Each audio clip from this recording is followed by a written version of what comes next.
Hello everyone, you're watching a video on an Albedo story read aloud. Sit back, relax, and enjoy. Character details. Alchemy is an ancient art, and many of its secrets have been lost to history. The few commonly known alchemy techniques of today are but enough to put some broken odds and ends together, saving you the money you would have otherwise spent on glue. Nay, alchemy is not so ignoble an art, or so most alchemists would protest.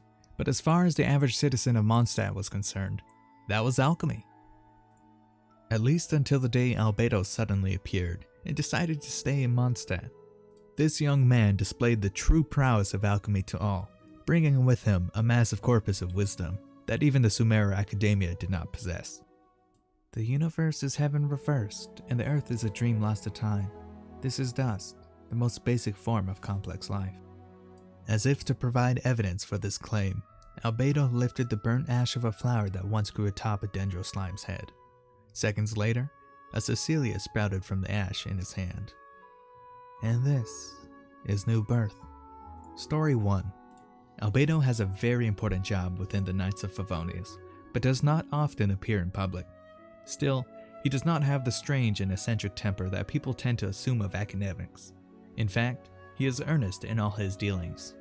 He is, however, of the persuasion that it requires more energy to maintain relationships established on excessive enthusiasm. As a result, Albedo's equivalent of friendship involves maintaining appropriate degrees of distance. Whether shutting himself away to work or traveling and gathering materials, no one in Mondstadt knows how to find him. Albedo's tendency to avoid social interactions does not make him a cold-hearted person. He is sincere and contented when instructing his assistants, Timaeus and Sucrose. He finds pleasure in giving his sketches to the citizens of Mondstadt. Yet, he cannot help but feel sincere disappointment that Lisa, for all her great talents, has chosen to remain a mere librarian.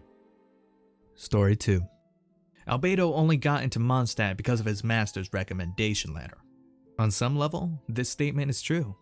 Nevertheless, Mondstadt's gates are ever open to all, and a recommendation letter is not strictly necessary. Indeed, it could be argued that Albedo's life would have been far more comfortable without the letter. This is because the recipient of the letter was the famed travel writer Alice, an old friend of Albedo's master Reindotter. After receiving the letter, Alice considered its requests. So, Ryan said that you'll need a laboratory, and not one of a size that a civilian could build either. I know. And just like that, she threw him into the Knights of Favonius. The work of the Knights is actually quite easy for Albedo, requiring only 5% of his energy. Albedo had imagined that the rest of his energy could be spent on experiments, with the Knights' full range of apparatus at his disposal. And yet, Alice had a daughter named Klee. Yes, that Klee. Dear Animal God, please make Klee's bombs blow in the right direction and only blow up bad guys. The end. We'll be a family from now on. Treat her like a real younger sister. From that day forth, remedying Klee's disasters would come to take up most of Albedo's remaining energy. Story 3. Albedo has no memory of any blood relations. From birth, he was already adventuring deep within domains with his master. Of course, Miss Alice, the Knights of Favonius, and that traveler who had a sense of the stellar depths about them. They are all important.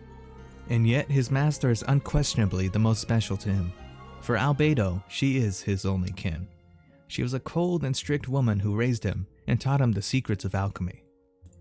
The universe is the dark essence of the true starry sky, and the earth is the accumulated memories of time and lives. The chalk, that is you. The earth is where alchemy gets its name, and is the basis of all life. And this. She demonstrated her technique before him as a huge life form bursts from its culture tank in a shower of shattered fragments. This is New Birth. Story 4. Albedo once led a simple and contented existence. It was a life free of considerations, but dull in its monotony. His purpose centered on accompanying his teacher, executing her orders, and meeting her expectations.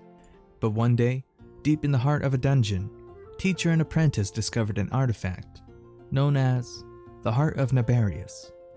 From then on, his teacher disappeared, leaving naught but a single note, a recommendation letter, in a classical text. Upon the note was written, "Albedo, go to Mondstadt, find my own friend Alice, and give her the recommendation letter. Complete your final assignment."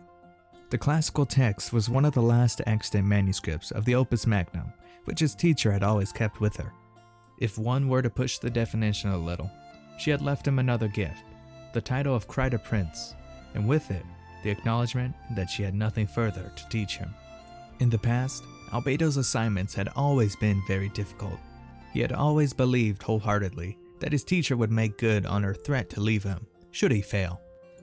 But this assignment she had left to him was far too hard, far beyond the limit of his abilities. Did this mean, then, that he was fated to never complete it, and thus never see his teacher again? Your final assignment. Show me the truth and the meaning of this world. Story 5. The alchemy that Albedo commands is wholly different from any of the arts practiced in the 7 nations of Teyvat. Its lineage can be traced back to the nation of Conria. Conria was an underground realm, and its natural fauna were few indeed. As such, its alchemy focused more heavily on the creation of life. This art of creation was known as the art of chemia. Albedo had learned of this in his youth from reading his master's notes. The next stage after soil is chalk, which was also something his master had mentioned. Chalk is the spotless soil and was used to make primordial man.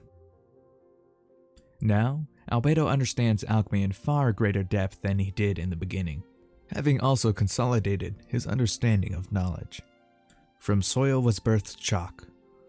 The profundity of this statement is well understood by Albedo. Such incomprehensible statements are bound up in the memories of his master. His master was not his birth mother, but Albedo has no doubt that his life stems from her nonetheless. I hope I'm not overthinking things. When parents tell their children of the meaning of this world, they must mean living a happy life, right? From time to time, Albedo finds himself musing on this sentiment. Albedo's artwork. Albedo developed his drawing habit while traveling with his master. At first, he would simply illustrate his notes, but eventually he would discover that drawing the details helped him to understand the physical makeup of the objects he examined, being of great utility to his alchemical studies. Indeed, drawing allowed him to enter a pleasant state of clarity, one in which the only things on his mind were his observations and the work in front of him. Thus, Albedo became a master artist without ever having received formal training. When strolling through Mondstadt, he enjoys capturing still life, particularly people in moments of joy. Sometimes, he even gives his artwork to unsuspecting models, believing that such transient enjoyment, crystallized in a single moment, is something to treasure. Albedo continued to refine his skills in this manner, until one day when he was taken aback by illustrations from Inazuma. How was it that drawings of such generality could possess such narrative power? Amazed, he decided to give it a go himself. Eventually, after collaborating with a certain novelist by the name Xing Chu, A Legend of Sword was printed and published. Unfortunately, it received middling reviews, being lambasted as a dictionary with divine illustrations. Vision. Gaining a vision came as little surprise to Albedo. Indeed, when he received it, he gave it a single glance before carrying on with what he was doing before. He barely felt any wave of emotion at all, as if this was something to be taken for granted. As far as he is concerned, his vision is merely a tool with which he can more conveniently conduct his research. That which truly sparks joy within him is turning the unknown into the known. One day, he will understand all there is to know about this world, and visions themselves are no exception. Thank you guys so much for watching. This is the end of the Albedo story read aloud. If you enjoyed it, feel free to leave a like, subscribe, I'd appreciate that. And I'll see you guys in the next one.